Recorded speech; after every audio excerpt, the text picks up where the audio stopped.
एक छोटे से गांव में परमानंद नामक एक विद्वान रहता था। उस गांव के अधिकतर लोग अनपढ़ थे। परमानंद ने सोचा कि सारे गांव के लोगों को शिक्षा देनी चाहिए। ये सोचकर उसने अपने घर पर पाठशाला खोली। जो भी परमानंद के पास पढ़ने आया उसे उन्होंने मन लगाकर पढ़ाया। हर कोई उसे शिक्षा के बदले में दक्षिणा देने लगा। परमानंद न केवल गरीब विद्यार्थियों को मुफ्त में ही शिक्षा देता बल्कि खाना कपड़ा देकर उनकी मदद भी करता था। एक बार उस गांव में चैतन्य नामक एक महाविद्वान आया। वो कई राजा महाराजाओं से सम्मान भी पा चुका था। परमानंद द्वारा चलाया जाने वाला शिक्षा अभियान का समाचार सुनकर वो उसको देखने आया। 3 दिन तक चैतन्य परमानंद का अतिथि बना रहा। उसने गांव के लोगों के सामने परमानंद की शिक्षा दान की बड़ी प्रशंसा की। गांव से जाते वक्त चैतन्य ने परमानंद को पुरस्कार के रूप में सम्मान पत्र तथा धन दिया और उसे विदाई ली।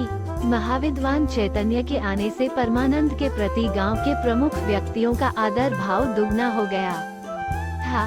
उन सब ने परमानंद की आर्थिक सहायता भी की। उस धन से परमानंद ने अन्य गरीब विद्यार्थियों की शिक्षा और सबके खाने पीने का भी इंतजाम किया। इस कारण आसपास के गांव के विद्यार्थी भी पढ़ने के लिए आने लगे। जब पाठशाला की अच्छी उन्नति होने लगी तब परमानंद का अचानक देहांत हो गया। पाठशाला चलाने की जिम्मेदारी परमानंद के पुत्र आनंद देव पर आ पड़ी। आनंद देव भी अपने पिता के समान योग्य और प्रतिभाशाली था, लेकिन उसका स्वभाव परमानंद से थोड़ा अलग था। परमानंद ने जिस ढंग से पाठशाला चलाई वो आनंद देव को पसंद न आया। वह कुछ बदलाव लाना चाहता था। परमानंद ने धन का सारा उपयोग परिवार की भरण पोषण में न करके शिक्षा पर किया था। आनंद देव ने कुछ नियम बनाए, जिनमें से एक था कि प्रत्येक विद्यार्थी को उचित शिक्षा के धन देने होंगे और प्रत्येक को खाने और कपड़ों का खर्चा संवहन करना होगा। इन नियमों के चलते गरीब विद्यार्थियों ने पाठशाला छोड़ दी। धीरे धीरे पाठशाला में विद्यार्थियों की संख्या घटने लगी। आनंद देव अधिक धन देने वालों को मन लगाकर पढ़ाता और कम धन देने वाले विद्यार्थियों की ओर बिल्कुल ध्यान न देता था। कुछ समय व्यतीत होने पर विद्यार्थियों की संख्या काफी कम हो गई। परमानंद के समय जो कीर्ति थी वो अभी सिमट गई। इस तरह 1 साल के अंदर ही पाठशाला लगभग बंद सी हो गई।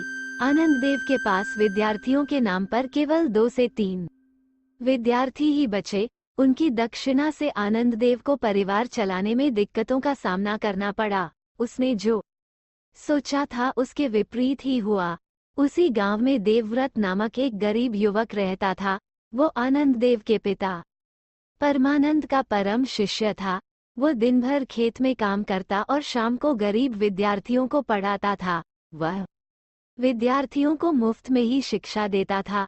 आनंद देव के पाठशाला के सारे विद्यार्थी देवव्रत से शिक्षा ग्रहण करने लगे। कुछ ही समय में देवव्रत की लोकप्रियता बढ़ गई। ये सब देखकर आनंद देव उससे मन ईर्ष्या करने लगा। उसने सारे गांव में अफवाह फैला दी कि देवव्रत उससे ईर्ष्या करता है, इसलिए उसने अलग से पाठशाला खोलकर हमारे विद्यार्थियों को बेहला फुसला दिया है और उनका भविष्य बर्बाद कर रहा है। देवव्रत तो बस खेत में काम करने वाला एक व्यक्ति है, वह भला शिक्षा को क्या जाने। इस प्रकार आनंद देव ने देवव्रत के विरुद्ध दुष्प्रचार किया। फिर भी उसकी पाठशाला में कोई भी विद्यार्थी नहीं गया। एक दिन आनंद देव के कानों में ये खबर पड़ी कि महाविद्वान चैतन्य गांव में आए हैं और 2 दिन से देवव्रत के यहाँ रह रहे हैं। गांव का प्रत्येक प्रमुख व्यक्ति देवव्रत के घर पहुंच रहे हैं और वहां पर गोष्ठियां हो रही है। तीसरे दिन आनंद देव देवव्रत के घर पहुंचा। चैतन्य ने शिक्षादान पर चर्चा करते हुए गांव के प्रमुखों से कहा, देवव्रत जो शिक्षा दान कर रहा है वो बहुत ही प्रशंसनीय है।